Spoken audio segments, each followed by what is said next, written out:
పట్టుదల వచ్చిందంటే జీవితాంతం అలాగే ఉండాలా? అస్సలు అవసరం లేదు. పట్టుదలకు పర్మనెంట్ సొల్యూషన్ ఉంది. అదే హెయిర్ ట్రాన్స్‌ప్లాంటేషన్. హెయిర్ ట్రాన్స్‌ప్లాంటేషన్ అంటే ఏంటి? దాన్నెలా చేస్తారు? దాని గురించి మనం ఈ వీడియోలో తెలుసుకుందాం. హెయిర్ ట్రాన్స్‌ప్లాంటేషన్ అంటే కొత్త జుట్టు నాటడం కాదు. హెయిర్ ట్రాన్స్‌ప్లాంటేషన్‌లో మనం మన తల వెనుక భాగంలో ఉన్న లేదా బియర్డ్‌లో ఉన్న బలమైన హెయిర్ రూట్స్‌ని తీసుకొని హెయిర్ లాస్ ఉన్న చోట నాటే ప్రక్రియ. హెయిర్ ట్రాన్స్‌ప్లాంటేషన్‌లో చాలా మెథడ్స్ ఉన్నాయి. అందులో కామన్‌గా యూజ్ చేస్తున్నవి FUE method and DHI method.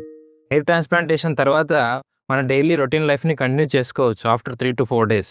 మన హెయిర్ ట్రాన్స్‌ప్లాంటేషన్ తర్వాత 7 డేస్ తర్వాత హెడ్ వాష్ చేస్తాము. హెడ్ వాష్ చేసిన ఒక 1 వీక్ నుంచి తర్వాత 3 మంత్స్ వరకు హెయిర్ అనేది ఫాల్ అయిపోతుంది.